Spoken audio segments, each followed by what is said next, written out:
you know, they're entitled to due process, and you know, we cannot turn this into a public shaming exercise. No? We want to emphasize that the ICI, as the Senate President has already pointed out, should have additional expanded powers. They should be judicial, investigative, and even confiscatory, you know, like the PCGG used to have.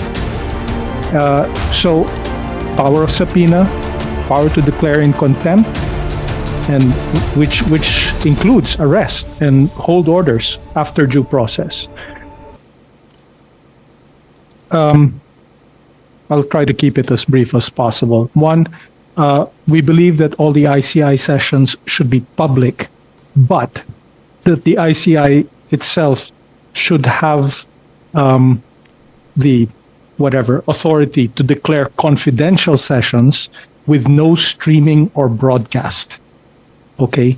Because, you know, speaking as a former journalist, this can very easily turn into a circus. I mean, it already has in some cases. Okay? And, you know, the accused are, you know, they're entitled to due process. And, you know, we cannot turn this into a public shaming exercise. No? We want to emphasize that the ICI, as the Senate President has already pointed out, should have additional expanded powers. They should be judicial, investigative, and even confiscatory, you know, like the PCGG used to have. So, power of subpoena, power to declare in contempt, and which includes arrest and hold orders after due process. Okay,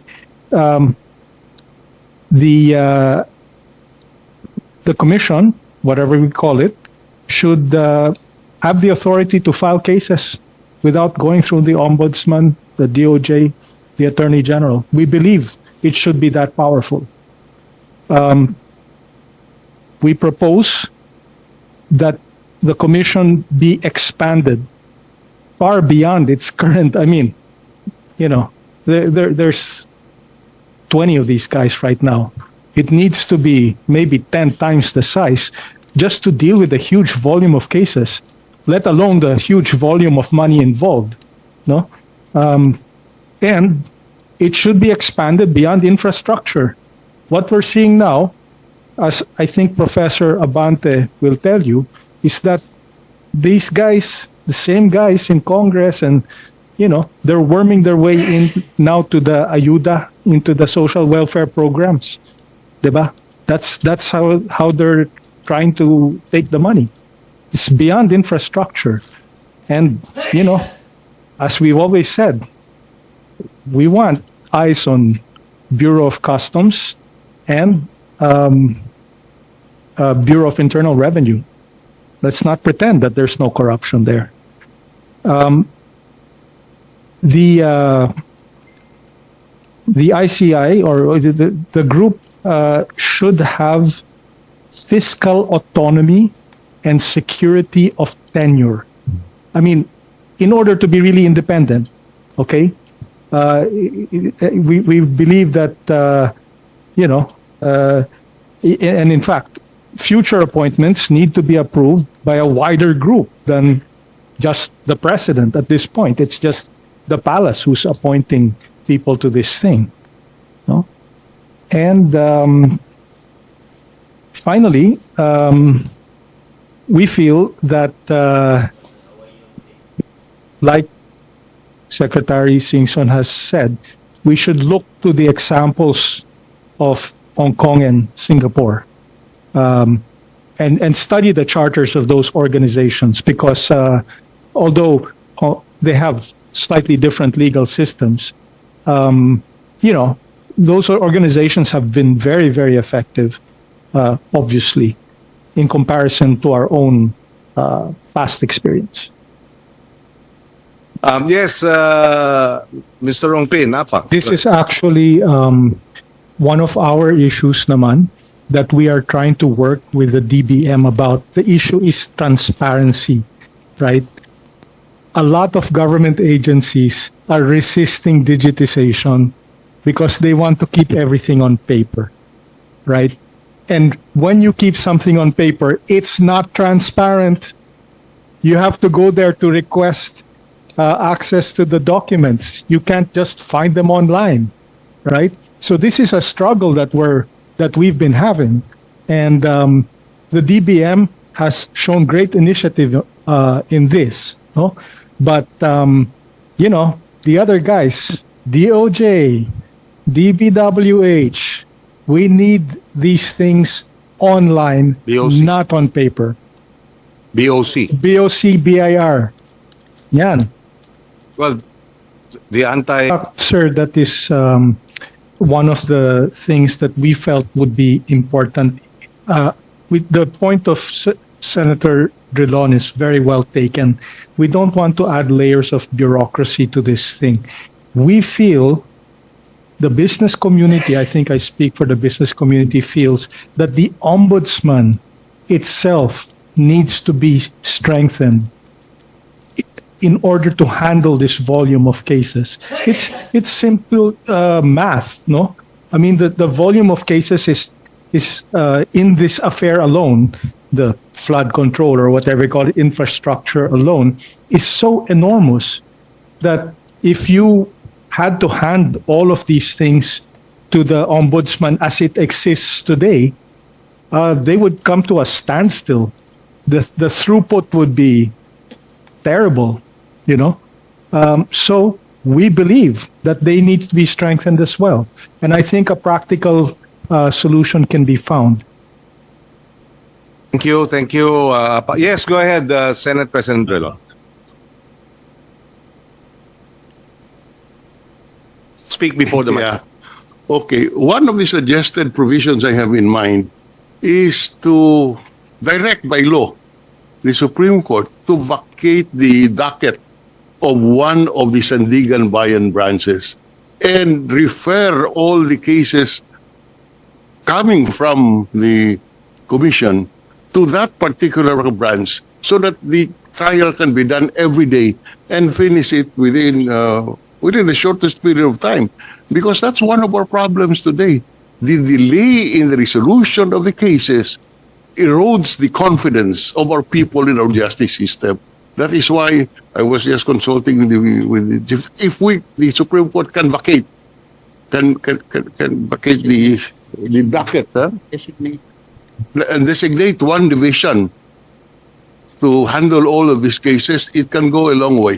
Yes, and the delay has led to dismissals of cases. Yeah. In fact, the conviction rate based on the budget debates, the conviction rate of the Sandigan Bayan is 47%. Therefore, for every 2 cases, 1 is dismissed. Now, as to how long those cases were resolved is another issue altogether. So, yes. Very quickly. Go ahead, Secretary Babes. Your Honor, just for orders of magnitude, just on ghost projects alone, 421 potential cases. Nothing else, just on ghost projects, 421 will land either in the Ombudsman or in the Sandigan Bayan. How do they handle 41 cases? 421 cases. Let alone the other projects, substandard, ghost projects pa lang, 421 cases. And one case would probably include anywhere between 10 to 15 accused per case? Because everyone involved in those projects, we will include. That is the Bids and Awards Committee, the contractors, of course, officers of the DPWH, Yes, yes. COA, everyone else. Thank you, thank you. Yes, Chief Justice Puro. Yes, on that score, Mr. Chairman, this committee or the Senate may consider passing complementary laws on how to fast track the resolution of these cases. You know, creating special divisions in the Sandigan Bayan, maybe one or two, or if there is still a further necessity, creating a new, entirely new subdivisions. And perhaps the committee may also look at, you know, how to fast track the resolution of these cases by looking at the evidentiary requirements.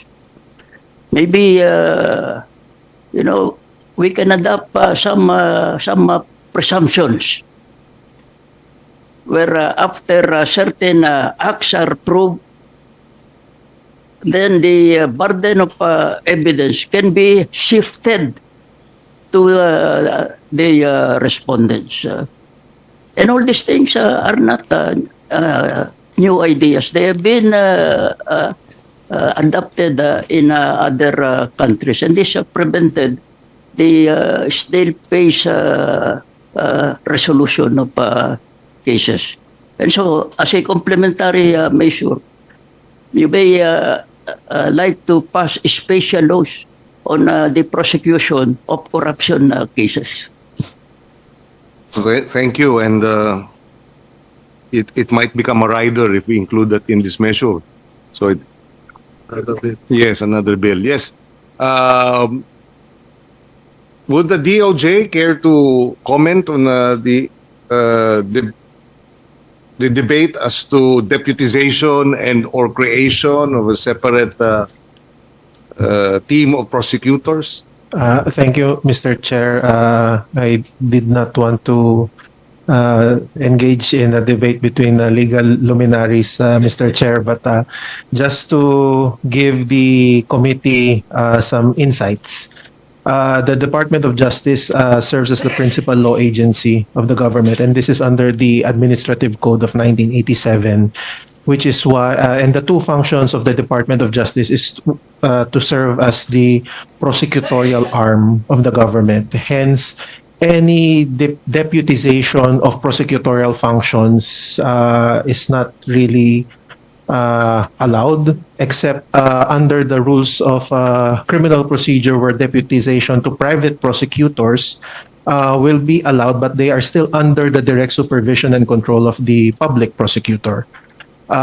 We have also reviewed the provisions of the proposed IPC, Mr. Chair, and we laud the objective behind the passage of the bill to address the grave issues of corruption that are being discussed right now in different public fora.